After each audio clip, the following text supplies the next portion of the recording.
Hola Jordi, buenas tardes. Hola Javier, ¿qué tal?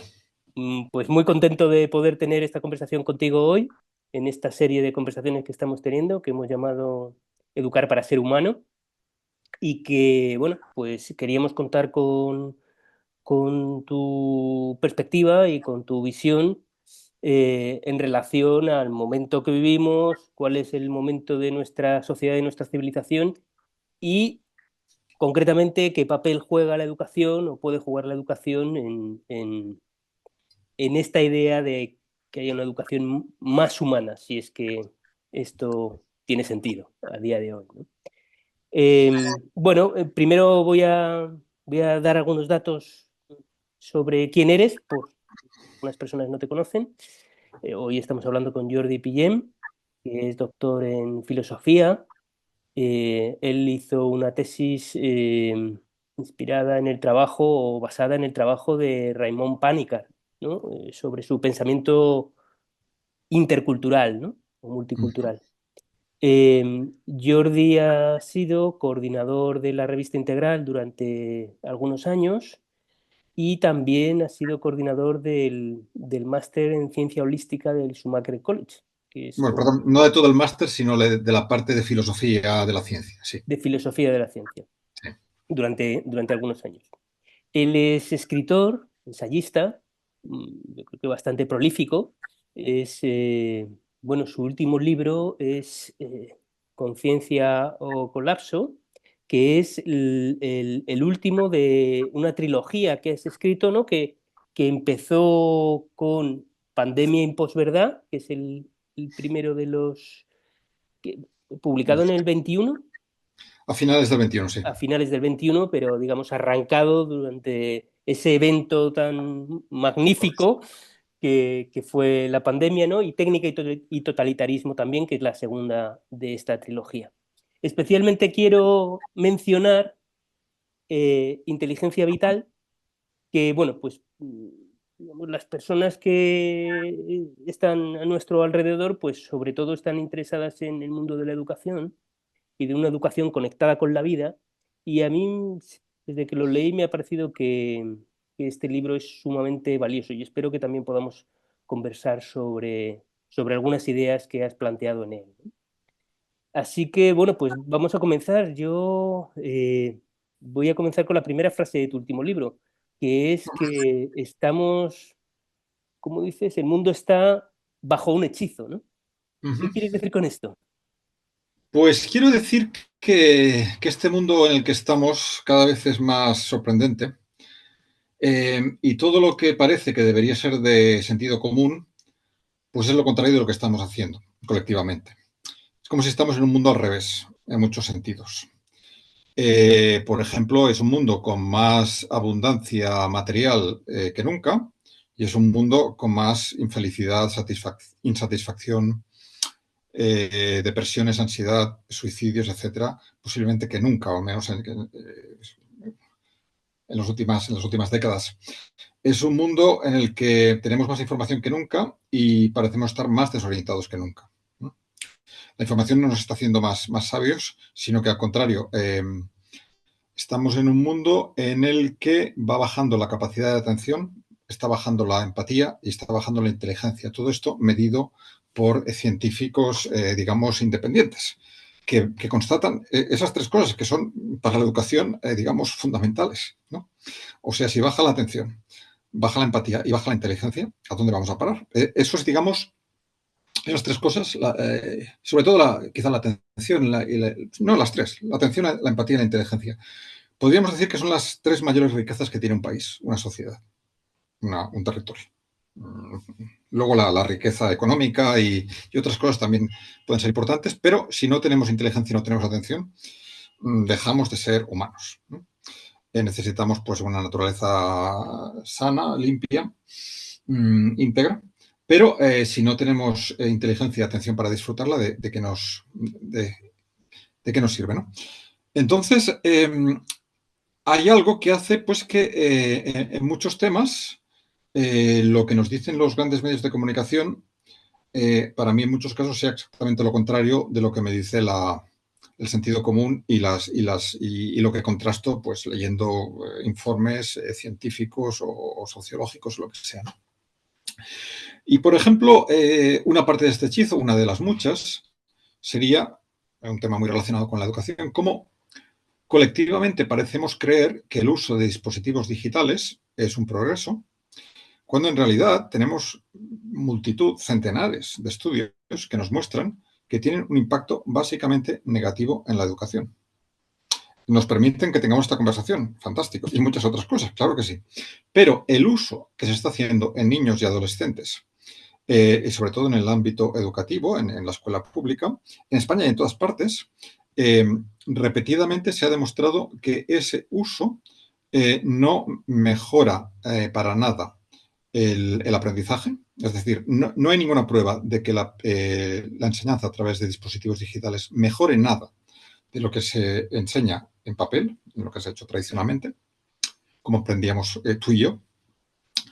Pero no solo no añade nada a la calidad educativa, excepto en casos muy puntuales, sino que tiene un efecto claro de deterioro de la capacidad cognitiva, de la capacidad de atención, de las relaciones sociales. Tiende a que los alumnos pues, se distraigan más fácilmente porque este aparato con sus lucecitas, la frontera entre el estudio y la distracción es muy tenue. Es muy fácil ir a mirar qué pasa en las redes sociales, pones a jugar a un videojuego. Eso sé que pasa. Tengo un hijo que ha pasado por la educación, ha hecho bachillerato hace poco. Esto está pasando. Entonces, el hecho de que colectivamente parezcamos creer que esto es un progreso, pues para mí sería una parte de este hechizo, porque si reflexionamos sobre ello, y hay manifiestos, y hay textos, y hay libros, y hay artículos científicos sobre ello, veríamos que esto es una herramienta que tiene su utilidad, pero que utilizada indiscriminadamente, como estamos haciendo, es sobre todo negativa. Y sin embargo, pues sigues viendo en el tren a padres y madres que dan a sus niños de 2 años o menos un aparatito de estos para que se distraigan. ¿Cómo se llama esto? Y creyendo que les están haciendo un favor, tal vez. Sí. Te decías que esta era una parte del hechizo, como que tenía muchas facetas. Bueno, luego pues hay muchas noticias internacionales y muchos acontecimientos globales en los que constato que si profundizas un poco, pues las cosas no son como nos dicen. Esto pasó con el COVID, pasa con la guerra de Ucrania, pasa con una parte de las elecciones norteamericanas y pasa con buena parte de la política internacional tal como se vierte en la mayoría de medios de comunicación, independientemente de su color político. Sí, porque de alguna manera en la primera parte de Conciencia o Colapso vienes a afirmar más o menos que vivimos como en una gran mentira. Bueno, siempre se ha dado el caso de que el poder político no nos va a dar la información más verídica posible, sino la que le interesa. Yo, por ejemplo, esto es una cosa casi de sentido común. Del mismo modo que una gran multinacional, cuando promociona un nuevo producto, no nos va a contar la parte más mala de ese producto. Nos va a enseñar la cara más bonita.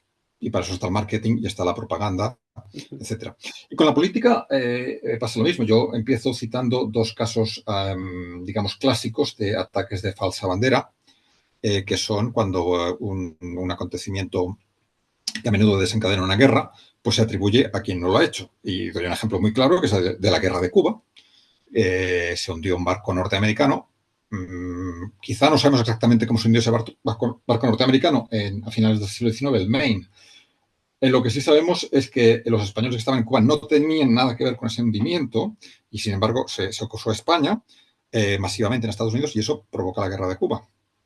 La guerra de Vietnam también se genera con un incidente que Robert McNamara años después reconoció que se lo habían inventado los norteamericanos. Se inventaron un ataque de barcos norvietnamitas a barcos norteamericanos y ese ataque nunca existió. Fue una ficción. Pero fue lo que desencadenó la guerra de Vietnam. Estos son casos, digamos, clásicos y poco controvertidos y por eso empiezo con estos. Hay casos más recientes de falsas banderas en muchos lugares. pero como eso es un poquito más controvertido, pues yo me centro en lo que se puede afirmar con seguridad, digamos, ¿no? Sí, sí, sí, sí, sí. Porque yo tengo la perspectiva, o mantengo la perspectiva y veo la sociedad como un sistema complejo eh, formado por distintos subsistemas. Y uno de estos subsistemas es la educación, el sistema educativo tal cual, ¿no? La estructura Ujú. del sistema educativo. Yo querría saber tu opinión al respecto de cómo es tu perspectiva respecto a la estructura del sistema educativo, en qué medida contribuye a la alineación o contribuye a la autorrealización y al desarrollo de los seres humanos. Digamos que parece bastante claro que dificulta la autorrealización más que contribuir a ella. Eh, por un lado, la mayoría, o bueno, vamos a decir una parte significativa de los niños y jóvenes no están cómodos sentados 8 horas seguidas en un aula o las horas que sean. Pero sobre todo, el tipo de contenidos que se van dando muy a menudo están desconectados de lo que realmente es importante para la vida. Por ejemplo, aprender a estar plenamente presentes en el aquí y ahora. Esto es una de las grandes, los grandes aprendizajes de la vida. Si no eres capaz de estar plenamente presente en el aquí y ahora, pues no puedes concentrarte a fondo y por tanto no vas a poder hacer cosas a fondo. Trabajos, estudios, relaciones personales, lo que sea.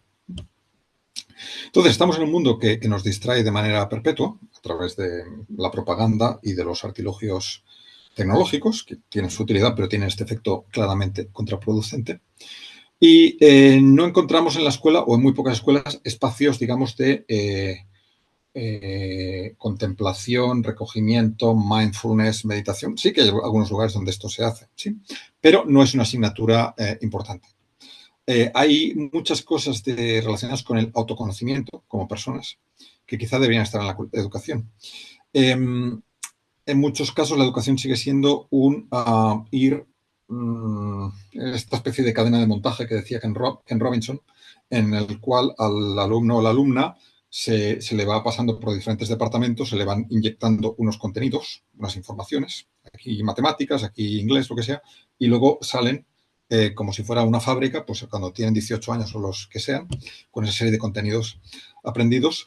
Y en un sistema que en gran medida está orientado pues a proveer de brazos y mentes al engranaje del sistema socioeconómico que tenemos. Más que estar orientado a generar personas autónomas, creativas, que sepan pensar por sí mismas, que sepan atreverse a ser sí mismas, que sepan arriesgarse con prudencia, pero saber tomar riesgos. Por ejemplo, un adolescente puede aprender mucho más haciendo una ruta por la montaña durante una semana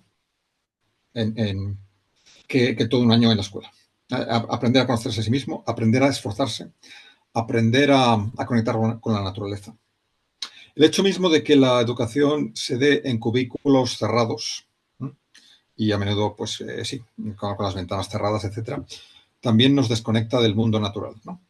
Hay muchas situaciones en las cuales sería perfectamente posible un aprendizaje más arraigado en la naturaleza. Y luego hay un tema que tiene que ver bastante con este libro de Conciencia o Colapso, que es lo que a partir de toda la neurociencia de los últimos 20 años, esta distinción que yo hago entre la mente holística, que es la mente propiamente humana, creativa, que tiene en cuenta los detalles, las cualidades, el conjunto, las relaciones, la empatía, la intuición, la conciencia. Esa es la parte principal de la mente humana y así lo han observado grandes pensadores de Occidente y lo confirma la neurociencia contemporánea, como explico en el libro. Y por otro lado, lo que llamo ahí mente algorítmica, que es la mente que te sirve para calcular, para analizar y para clasificar. Y ese calcular, analizar y clasificar son actividades muy útiles en la vida. Hay momentos en los que necesitas calcular y clasificar, naturalmente, pero eso no es lo más importante en la existencia humana y tiene muy poco que ver con nuestra autorrealización. Pues bien, cada vez más predomina en la educación convencional ese enfoque hacia el calcular, clasificar y analizar, y no hacia lo holístico, creativo, intuitivo, etcétera, ¿no? O sea, hay como un golpe de estado, así lo llama este filósofo y psiquiatra británico con el que estoy en contacto, Ian McGilchrist, una especie de toma de poder de la mente algorítmica respecto a la mente propiamente humana, que es la mente además que se conecta con la naturaleza y con la espiritualidad. Es la mente que nos permite, la mente holística, encontrar sentido a nuestras vidas. En cambio, esta mente algorítmica, la que calcula y clasifica, es una mente, digamos, instrumental, que puede ser muy práctica para encontrar tu camino en un lugar, para saber qué tienes que comprar y qué no, muy bien, pero no te lleva a sentir el sentido de tu vida, tu conexión con la naturaleza, tu conexión con algo más allá de lo propiamente o exclusivamente humano. Sí, entiendo que, de hecho, la sensación es un poco que la educación tiene una vocación, o el sistema educativo tal como está planteado en este momento, tiene una vocación fundamentalmente utilitaria, dirigida... antes estabas hablando de esta imagen de la mecánica de la fábrica, ¿no? Donde se les inyectaban conocimientos o informaciones a las personas. Eh, y me evocaba esta cosa de esta idea de educar para el mercado laboral, Sí, como mano de obra para las necesidades del sistema socioeconómico. Aunque eso es posible que pueda estar cambiando, ¿no? Por toda la revolución tecnológica, la expectativa que hay de transformación de la mano de obra por la automatización, la robotización y toda esta tecnología. Y bueno, no sé si el sistema con toda esta distracción, ¿no? A través de las tecnologías, pues va a virar su vocación de formar mano de obra, digamos, hacia formar digamos, el homo entretenido, ¿no? Homo absortus le llamo yo en algún lugar. Absortus, sí, absorto en las pantallas, etcétera, ¿no? O sí, distractus, homo distractus también puedes decir en Homo latín. distractus, ¿no? Eh, digamos, esta es de alguna manera una preocupación, pero al mismo tiempo, digamos, es como algo que se presenta en el horizonte, que se podría presentar en el horizonte, pero estaría interesado en ver cómo, porque he hablado de la autorrealización y eso tiene que ver con este libro de Inteligencia Vital, donde tú mencionas a un, no sé si psiquiatra o neurólogo, Kurt Goldstein, ¿no? Sí, Que habla de que digamos, la autorrealización es la esencia de todo organismo, no solo humano, sino de todo organismo vivo, ¿no? correcto. Entonces, ¿cómo un sistema educativo podría tender a el desarrollo de la autorrealización de los jóvenes y de los niños? Bueno, antes de pasar a la autorrealización, lo que comentabas de que la revolución tecnológica puede dejar fuera del mercado laboral a muchas personas, vamos a una sociedad en la que efectivamente las máquinas están desplazando cada vez más a las personas y es un mundo peculiar en el que estamos personalizando los robots al mismo tiempo que estamos robotizando a las personas. Pues eso todavía hace que sea más grave el hecho de que nuestra educación es básicamente utilitaria. Porque si estamos formando eh, trabajadores que luego no van a tener trabajo, entonces todavía es más absurdo. ¿Por qué no estamos formando personas? O sea, en muchos casos vamos a estar formando trabajadores sin trabajo, es decir, personas que van a resultar superfluas para el sistema. Y el hecho de que las personas sean superfluas es algo que tiene que ver con lo peor de algunos movimientos de fondo en el mundo contemporáneo. Y cuando Hannah Arendt, la filósofa de origen alemán, eh, intenta explicar, y hablo de esto en Técnica y Totalitarismo, el libro anterior, intenta explicar un mal radical, dice ella, que ha visto emerger en el siglo XX, con la Segunda Guerra Mundial, etcétera, pues dice que ese mal radical tiene mucho que ver con hacer que las personas sobren, que las personas sean superfluas. Y hoy en día hay muchos elementos que nos invitan a considerar que las personas sobran. Ahora mismo veía, por algo que me llegó, dos titulares de periódicos online que dicen que la respiración humana contribuye al calentamiento global. Pues claro, es que se llevan las cosas a un absurdo. Evidentemente, cuando tú respiras, emites CO2. Pero es que si vamos a llegar al extremo de decir, no, no, usted no respire, porque es malo para el planeta, esto es radicalmente absurdo. Hay algo ahí que claramente no cuadra, ¿no? Entonces, o sea, estamos en un mundo que muy a menudo nos da a entender que las máquinas son buenas y las personas son malas. Yo estoy convencido de las personas, bueno, hay muchas personas, sí, malvadas en el mundo de hoy, desafortunadamente, pero yo estoy convencido que la esencia del ser humano es una esencia luminosa y cuando vemos criaturas acabadas de nacer, es fácil observar esa naturaleza luminosa. Lo que pasa es que en muchos casos eso se pervierte a través de la educación, a través de múltiples correcciones que recibe esa persona. Pues bien, autorrealización. Efectivamente, Kurt Goldstein escribe en los años 30 un libro que se titula El organismo. Está publicado en alemán y en inglés, en español no lo sé. Pero bueno, es un clásico de una biología, digamos, más holística, en el cual analiza, comprende los organismos biológicos, animales, plantas, etcétera, a través de esta idea de que tienden a autorrealizarse.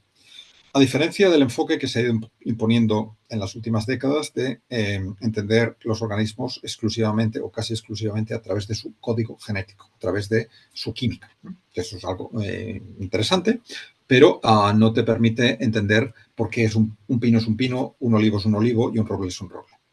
En cambio, cuando tú ves un árbol, el que sea, si tú conoces cuál es la forma característica de ese árbol, ves que ese organismo tiende a completar su forma y tiene que arreglárselas según las condiciones de luz y de humedad y de lo que sea, pero tiende, en la medida que se le permite, a buscar esa forma que lo completa como roble, como pino, como encino, como lo que sea.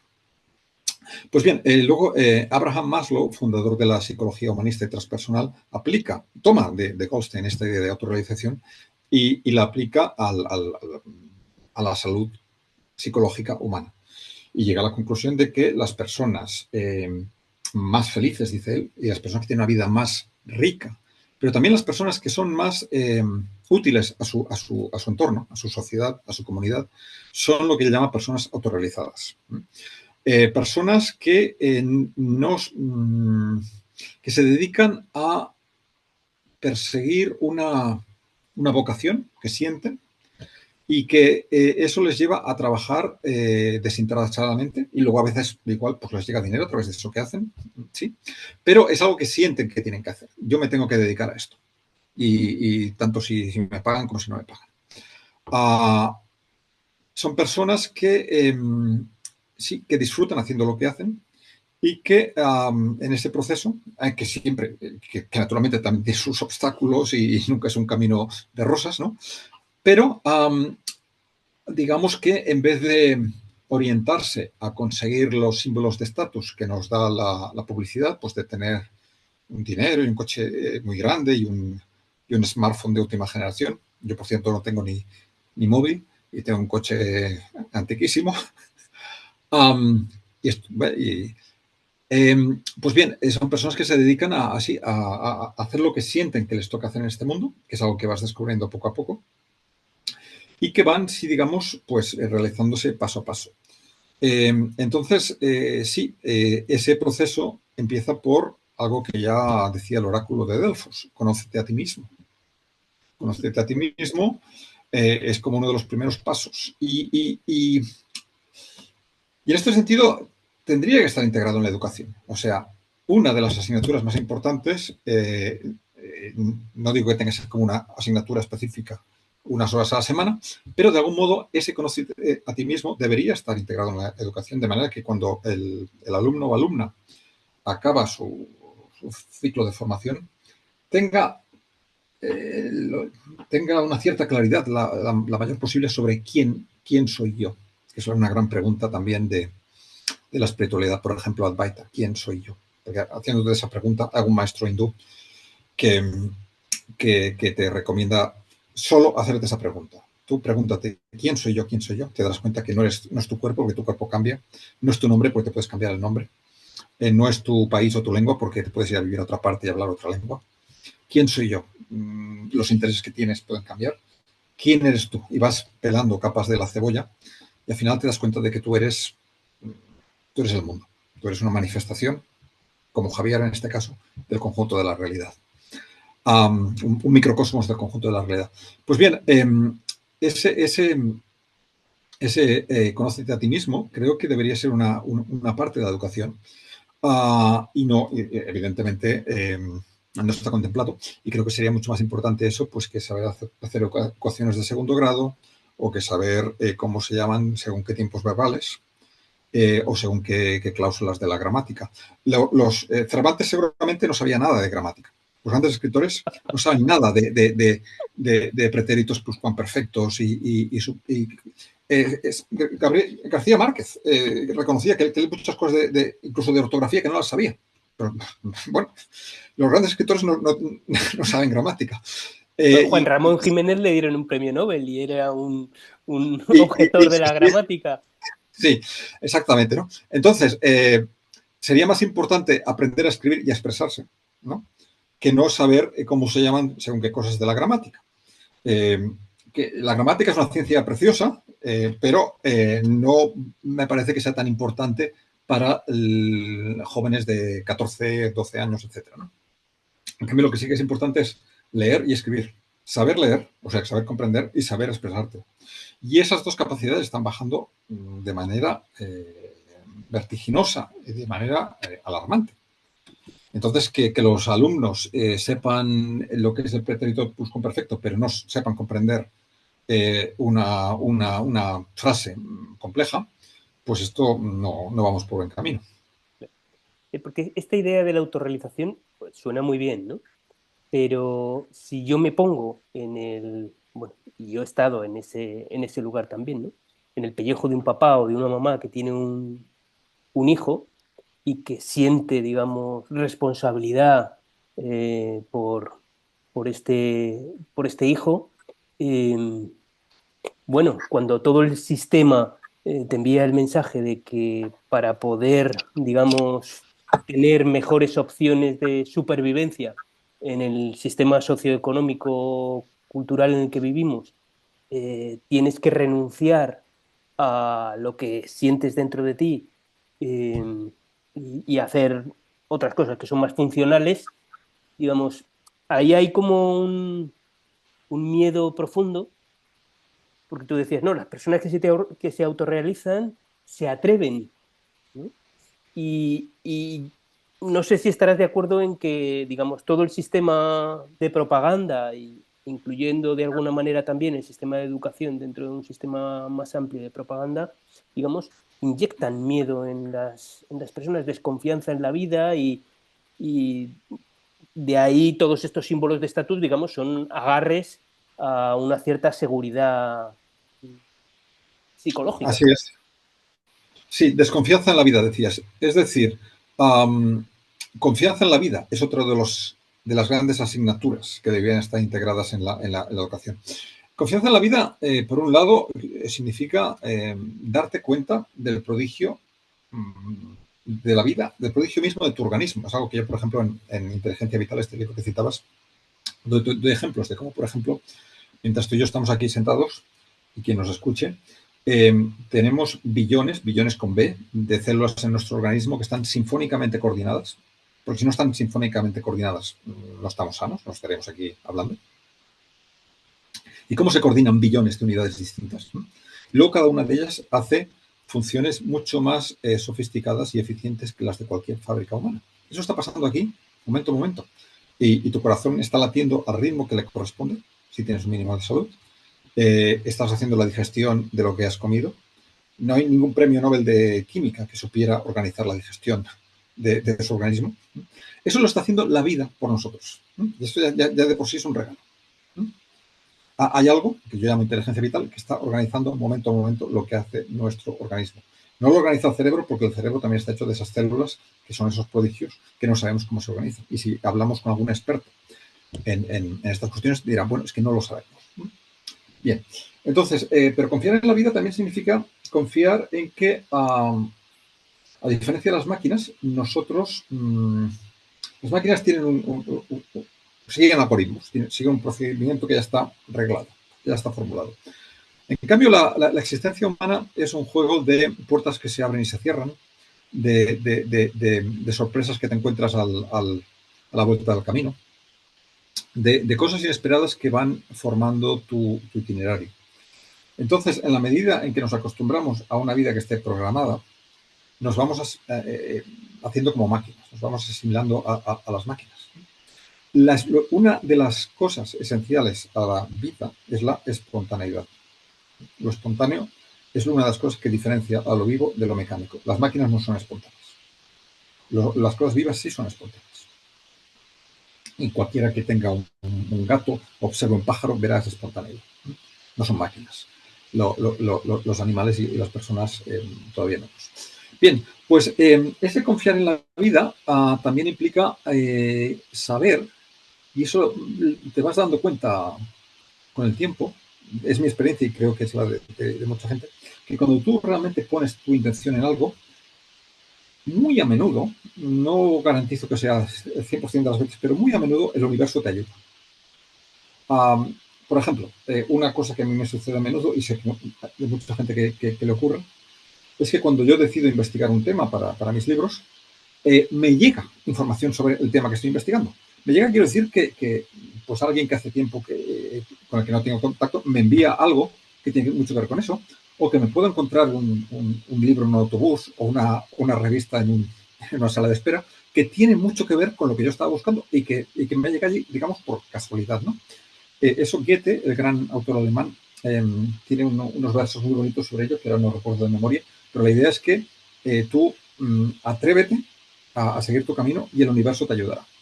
Y cuanto más convicción pongas en tu camino, más ayuda recibirás. Lo que no quita que a veces hay tropiezos y hay sorpresas y situaciones complicadas. Entonces, evidentemente, en el día a día todos tenemos que hacer nuestros equilibrios y nuestros malabarismos, pues con las posibilidades que tenemos. Pues, hasta dónde nos llega el dinero, hasta a dónde puedo llegar, qué puedo hacer. Pero cada uno, lo que nos toca es cada uno en la función de las posibilidades que tenemos en cada momento, pues hacerlo lo que veamos que es más útil para acabar siendo nosotros mismos. Entonces, en algún caso puede ser necesario que hagas un trabajo que no es lo que no es tu sueño, porque necesitas ahorrar un dinero para hacer luego algo que sí que es lo que quieres hacer, naturalmente. Y todos hemos empezado pues haciendo cosas que seguramente no son las que soñábamos. Pero a la que puedas, pues te sales de ese barco y te vas buscando la barca que sea la que a ti te corresponde.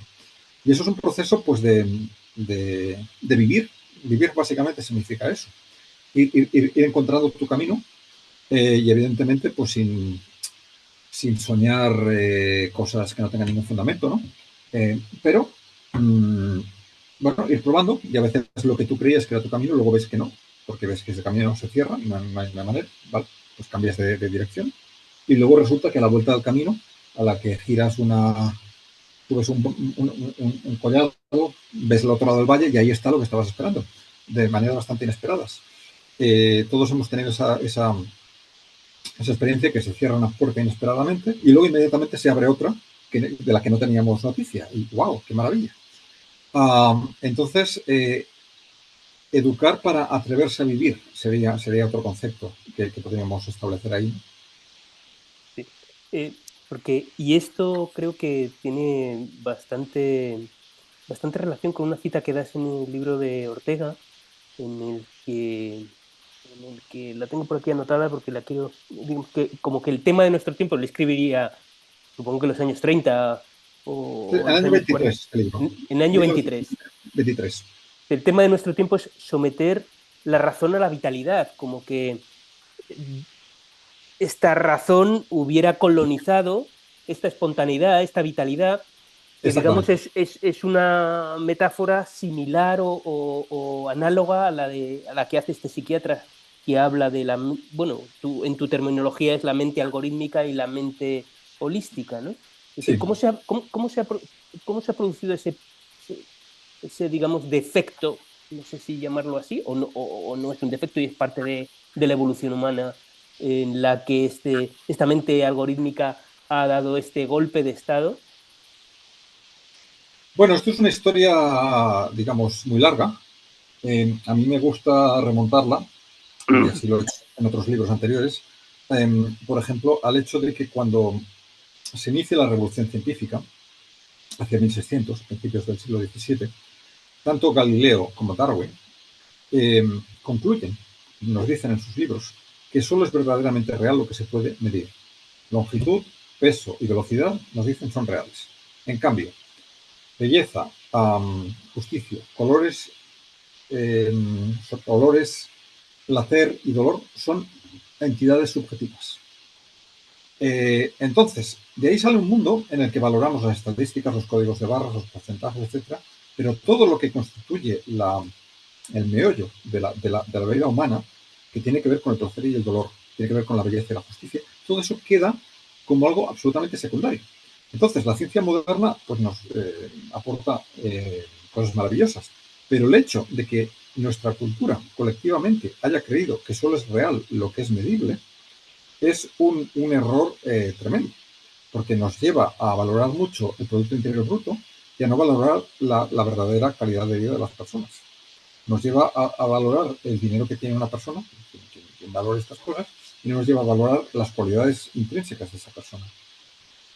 Entonces, algo ha ocurrido en la civilización occidental, y eso es una cosa muy propia de la civilización occidental, porque no pasaba en otras culturas, que ha hecho que en vez de integrar la racionalidad en la vida, que es lo que pide Ortega, pues se vaya hacia un mundo cada vez más abstracto, y tan abstracto que ahora estamos creando cosas de realidad virtual, metaversos, etcétera, cada vez más abstracto, desconectado de la vida.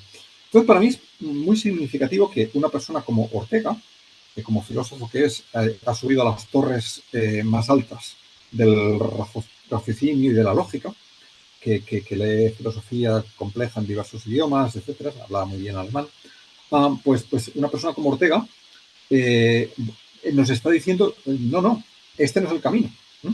Yo he aprendido mucho a través, él digamos, nos va a entender que ha aprendido mucho, sí, yo también, leyendo miles de libros, sí, eso es parte del camino, pero no te quedes ahí, luego hay que volver al latido de la vida. Y entonces el psiquiatra que comentabas, Eugene Minkowski, francés, bueno, de origen ruso, viene este concepto de racionalismo malsano o racionalismo insano, porque él detecta en muchos casos de personas, corresponde más o menos a lo que llamamos esquizofrenia, es un término como más amplio, que viven de una manera absolutamente reglamentada, que todo lo tienen que calcular, que todo lo tienen que programar y por tanto no viven. Que personas que han perdido toda espontaneidad y que precisamente van a buscar consejo, ayuda a psiquiatras como él, porque sienten que ya no viven, porque sienten que han perdido el contacto vital con la realidad. Y ese es uno de los conceptos que también pues, exploro, desarrollo en el libro, el contacto vital con la realidad. Y por tanto, un buen sistema educativo debería fomentar ese contacto vital con la realidad, que se inicia de entrada ya pues el contacto vital con tu cuerpo, con tu respiración, conocer los ritmos de tu cuerpo, lo que a ti te va bien, pero luego también contacto vital con la realidad es contacto con la naturaleza, contacto con el latido de la vida, no ya en tu corazón, sino en el corazón del mundo, digamos, del conjunto de la Tierra. Ahora por aquí me iría hacia otro lado porque a mí me gusta mucho la idea también de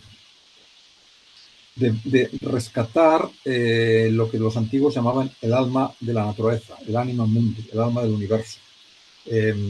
Yo he escrito algunas cosas sobre ecosofía, sobre cómo para nuestros antepasados, bueno, para todos los pueblos indígenas de entrada la tierra está viva y la llaman madre tierra, abuela tierra en algunos casos, etcétera.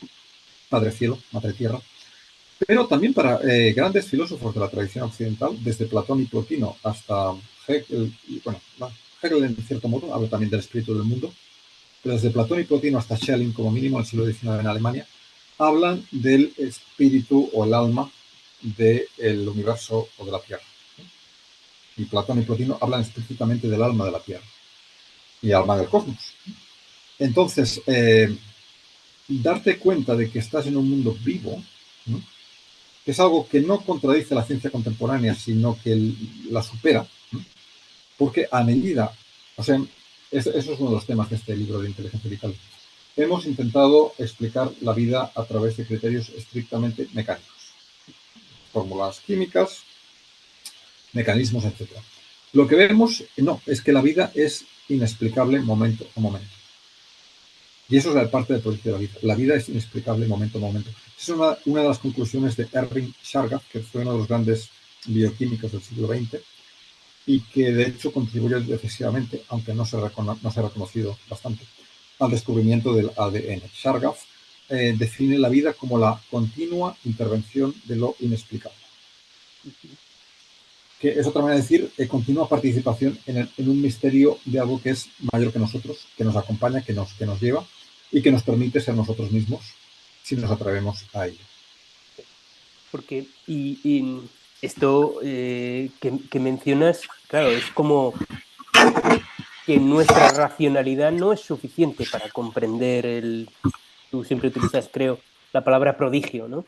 El Sí. prodigio de la vida, ¿no? Que Uh -huh. podemos comprender muchas cosas, pero no llegaremos a entender o a comprender la totalidad, ¿no? Y eso me lleva también a, bueno, y llevándolo también al tema de la educación, tú propones un paradigma postmaterialista en el que, bueno, derivado de los descubrimientos en la física, se viene a constatar que el mundo no está hecho de objetos, sino de relaciones. Uh -huh.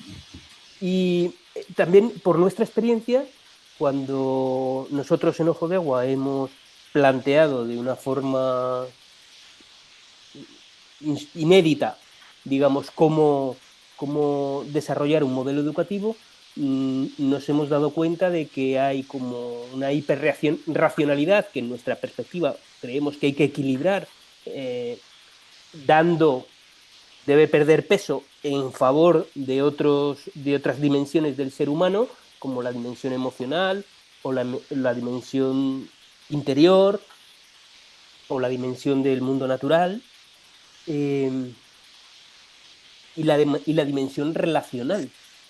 Y entonces Sí. nos damos cuenta de que, claro, uno puede pensar, los recursos son limitados, el tiempo es limitado. Tenemos 10 años de escolaridad obligatoria o los años que sean para formar los ciudadanos adultos del futuro.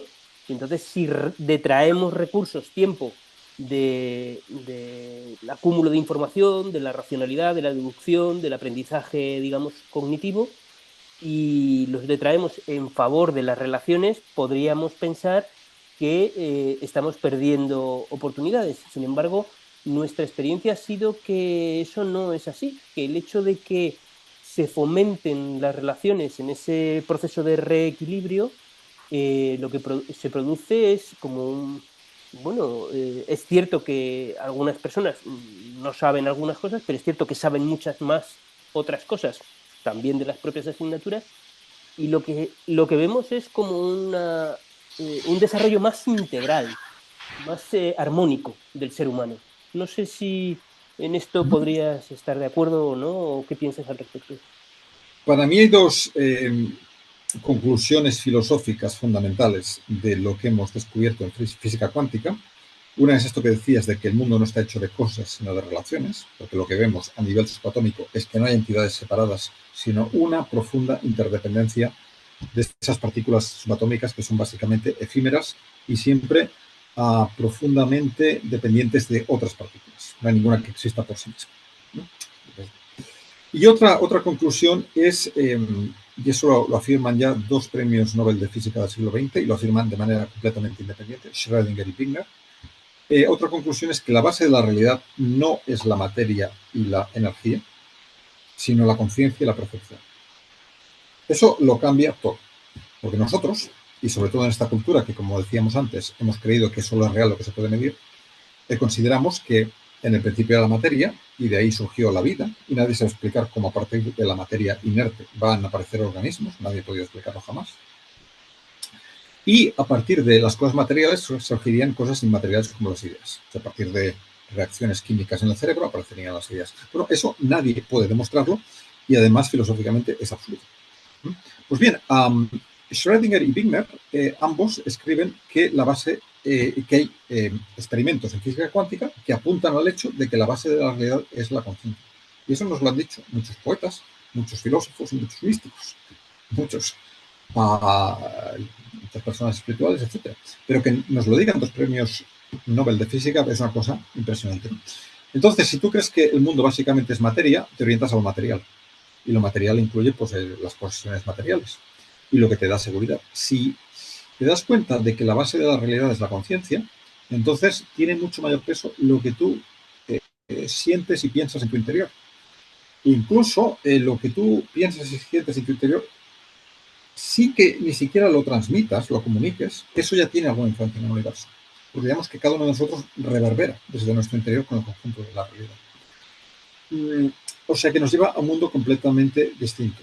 Entonces, una de las dificultades de desarrollar una educación alternativa en un contexto materialista como el nuestro es que vamos contracorriente, porque el mensaje de fondo es que el mundo está hecho de materia, que solo es importante lo que se puede medir, y por tanto, todo lo que es interior, todo lo que tiene que ver con tu intuición, con tu vocación, con la espiritualidad, etcétera, son cosas o bien superfluas o secundarias o supersticiosas, etcétera. A menos así era, lamentablemente, hasta hace poco. Entonces, pero seguimos teniendo la estructura global de conocimiento del mundo contemporáneo sigue apostando porque la base de la realidad es la materia, a pesar de los resultados de la física cuántica. Y lo mismo con el tema de las relaciones y las cosas, ¿no? Entonces, un mundo que está hecho de relaciones y no de cosas, es un mundo en el cual los seres humanos no somos 8.000 millones de bolas de billar separadas, ¿no? Que vamos chocando unos contra otros a ver quién tiene más puntos, más dinero, más poder, más likes. Eso es un poco lo que nos transmite el sistema. Vamos a ir chocando los unos con los otros a ver quién obtiene más puntos.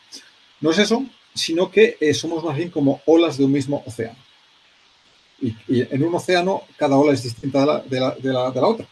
Tienen mayor o menor altura, salinidad, pH, concentración de diversos... Cada ola es única, pero son parte del mismo océano. Y de algún modo los seres humanos somos hermanos en este sentido profundo de que somos olas del mismo océano, que somos reflejos de una misma conciencia. Y por eso a veces nos afecta lo que ocurre a otros seres humanos de los que nunca habíamos oído hablar. No es que, mira, yo nunca he oído hablar de la gente, yo nunca he estado en Gaza, me da igual lo que está pasando allá. No, eso no es posible, ¿no? En la medida en que somos todos humanos, el sufrimiento que se produce allá también nos llega a nosotros. Y las alegrías de las cosas preciosas que puedan salir ocurrir en cualquier lugar, una persona que se salva la vida en circunstancias difíciles, eso nos alegra, ¿no? Aunque esa persona no la conozcamos de nada, porque somos parte de esa unidad de conciencia que luego se manifiesta pues como Javier, María, Alberto, Jordi o quien sea, como microcosmos de una realidad más amplia, que es como nuestros antepasados siglos atrás veían la realidad. En cambio, nosotros hemos ido a parar a este mundo individualista y materialista que es profundamente, que lleva tarde o temprano a la alienación y a la falta de sentido. Y así es el mundo que hemos construido. Es un mundo que lleva a la alienación y a la falta de sentido. El sistema educativo, como parte de ese mundo, también contribuye a ello. Pese al esfuerzo y de los maestros. O sea, lo que salva el sistema educativo, precisamente, es la buena voluntad de los maestros y maestras, de los profesores y profesoras, que ponen esa dimensión humana que va siendo cada vez más desplazada por las pantallas y por las máquinas. desde este punto de vista, en este paradigma postmaterialista que tiene esta base de relaciones y decías, no somos 8.000 millones de bolas de billar que estamos chocando, ¿no? Digamos, la física newtoniana está basada en la fuerza y la física cuántica parece que, corrígeme si me equivoco, que está basada más en el flujo. Si Sí, eso fuera, si eso fuera extrapolable a niveles, a nuestros niveles, ¿no? A niveles sociales, digamos, eso significaría que la educación no debería tener un enfoque de forzamiento. Desde mi punto de vista es imposible forzar a aprender algo a alguien porque es un proceso interno, pero no tanto en un sistema de forzamiento como en un sistema de flujo. Y ese sistema de flujo, ¿cómo podría implementarse? sí. Resumiendo, digamos, la física de Newton, que nace siguiendo ese desarrollo de Galileo y Descartes que comentábamos antes, ¿no? En el mismo siglo XVII, se basa en un espacio y un tiempo absolutos y se basa en la convicción de que hay cosas que son estáticas e inertes. Y el movimiento, en la física newtoniana, digamos que el movimiento es casi una anomalía. Lo normal es estar estático. Entonces, hay una fuerza que mueve las cosas. En la física cuántica muestra un mundo profundamente dinámico. No hay nada que sea estático. Cualquier partícula está vibrando, está en movimiento. No hay nada que esté quieto. Nada está quieto. Nada. Todo fluye, como ya sabía Heráclito, el filósofo griego, hace 25 siglos. Entonces, eso también es otro cambio de paradigma, ¿no? Pasar de creer que lo fundamental es lo estático, los edificios, las cosas sólidas, a darte cuenta que lo esencial es el fluir. Y fluir quiere decir que continuamente vamos recibiendo impulsos y vamos adaptándonos, vamos navegando, vamos encontrando nuestro camino. Entonces, claro, naturalmente lo que decías de forzar, hay que poner límites. Los límites son importantes y en la educación lo he comprobado como profesor y como padre, que hay que poner límites. Y que los alumnos y alumnas necesitan unos límites. Ahora bien, una cosa es poner límites y límites en su beneficio. Y otra cosa es cambiar la dirección que lleva una persona, ¿no? Entonces, a la hora de escoger asignaturas optativas o profesiones o estudios o lo que sea, para mí siempre es muy importante buscar qué es lo que te motiva. Y si no te motiva nada, pues ir probando hasta que encuentres lo que te motiva. O ir probando y si no te motiva una cosa, te va. Porque aquello que te motive es aquello en lo que vas realmente a hacer las cosas bien. En lo que no te motiva, lo vas a hacer a disgusto y no va a salir bien. Entonces, bueno, a veces, como decíamos, hay que adaptarse, hay que ajustarse, claro, pero siempre es no olvidando esa estrella que es lo que te motiva, que es tu vocación. Esa estrella está ahí y a veces no puedes seguirla estrictamente, pero no olvides dónde está esa estrella.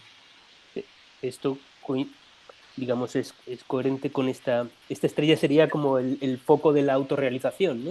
El Exactamente. camino de la autorrealización. Por otro lado, Sí. y ahí hay porque cuando se habla de autorrealización uno puede pensar en individualismo, en egoísmo, en yo, me, mi, conmigo, pero no sé si es el mismo Goldstein Sí. u otro Eso es que, una paradoja. O sea, la persona que más llega a ser sí misma es la persona que más se abre a los demás y que más se olvida de sí misma. Es decir, la persona individualista está muy preocupada de yo, tiene más ego. La persona autorrealizada, una de las cosas, uno de los resultados más claros de la autorrealización es el abandono del ego o la disminución del ego. O sea, a mayor autorrealización, menor ego. Habrá casos que no. Habrá casos de personas que siguen su camino y siguen siendo muy arrogantes, etcétera. Pero en mi experiencia con las personas que he conocido y esa experiencia de Maslow es lo que constata Maslow de manera, digamos, científica, con encuestas y análisis, etcétera, es que la autorrealización lo que te lleva es a trascender los límites del ego y a darte cuenta de que tú eres parte del universo y que en la medida en que no puedes estar bien tú si no está bien lo que hay a tu alrededor, lo que hay en el mundo. Maslow lo expresa de una manera concisa en una frase que la tengo en uno de mis libros, pero no te la lo recuerdo de memoria, pero básicamente la idea es esta, que la autorrealización a lo que lleva es a incluso lo que él llama luego autotrascendencia, o sea, ir más allá del ego, más allá del ego, y darte cuenta de que eres parte de una conciencia universal, que eres parte de la vida con mayúscula, que eres una expresión de la luz del universo, del Tao, de Dios, para quien sea cristiano, de como quieras llamarlo.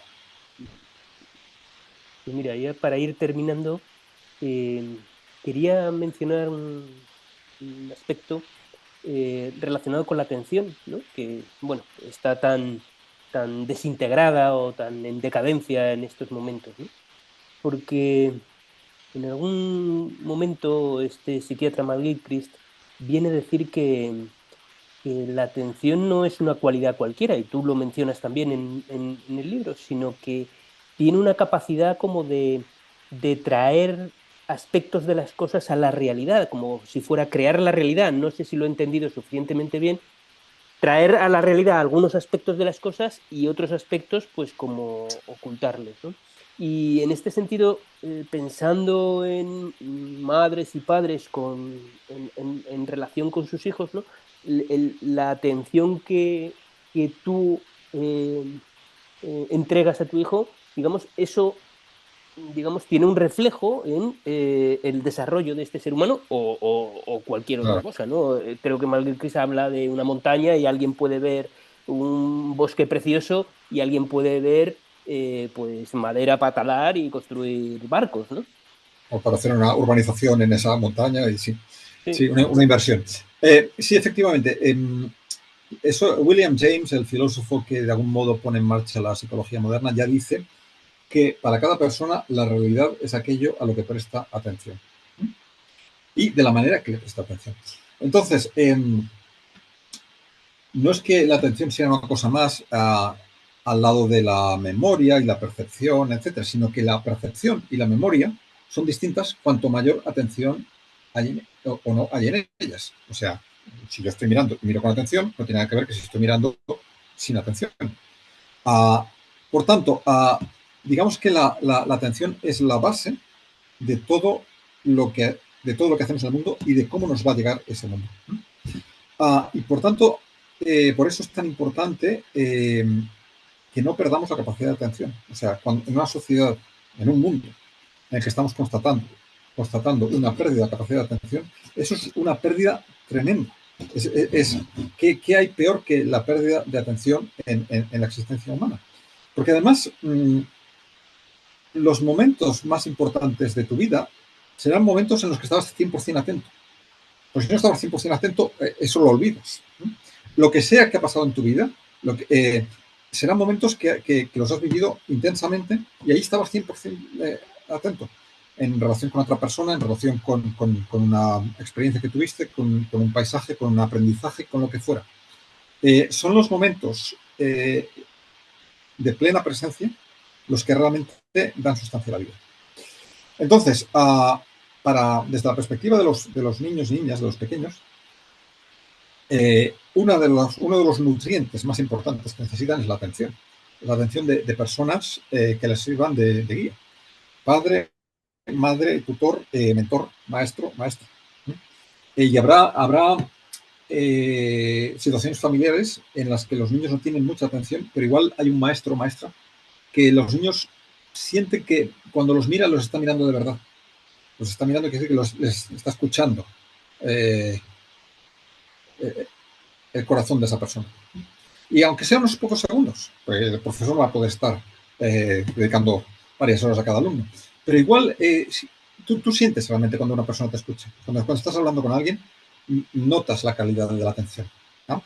Ya, no digo ya casos extremos que la persona se pone a mirar el móvil, pero la cualidad de la mirada que te llega, tú ves hasta qué punto esa persona está plenamente presente en la conversación o en ese encuentro, o está con otras cosas. Entonces, para los niños, recibir atención de los padres las madres es importante porque necesitan la atención, necesitan ser vistos, sentirse vistos, pero también es una manera de enseñarles una manera de estar en el mundo, que es el estar plenamente presente. Y eso es especialmente necesario en un mundo en el que tenemos tantas distracciones. Hace 1000 años no había distracciones y era muy fácil pues estar atento al fuego del hogar, a las estrellas del cielo, y a lo que fuera del trabajo que estabas haciendo. Hoy en día hay miles de tentaciones por todas partes. Algunas de ellas sí nos permiten pues asistir a conferencias que se han hecho en otra parte del mundo, a que esta conversación entre tú y yo pues llegue a otras personas. Todo esto es maravilloso. Lo que ocurre es que la mayor parte del uso que se hace de estas tecnologías no es, digamos, educativo, sino que es distractivo o destructivo. Y por eso vamos hacia ese homo distractus que estábamos diciendo. Y ese homo distractus cada vez es menos humano. Y por tanto, de hecho, estamos en un mundo en el que a mí me parece que hay un ataque al sentido común, un ataque a lo humano y un ataque a la infancia, que todavía es más grave. Y luego hay casos extremos de ese ataque en la infancia, como pues la proliferación de pornografía que llega a los niños a través de las redes, etcétera, sin que la busquen. Pero también hay muchas medidas que van en contra de lo humano y de lo que debería ser ideal para fomentar el surgimiento de personas autónomas, libres y creativas, que es lo que debería ser una buena educación. Pues si te parece lo dejamos aquí, Jordi. Darte las gracias por la conversación que hemos mantenido. Ha sido un placer muy grande y bueno, espero que podamos tener otras ocasiones en el futuro. Muchísimas gracias. Pues un placer para mí también, Javier, y gracias por lo que haces. Estamos en contacto. Un abrazo.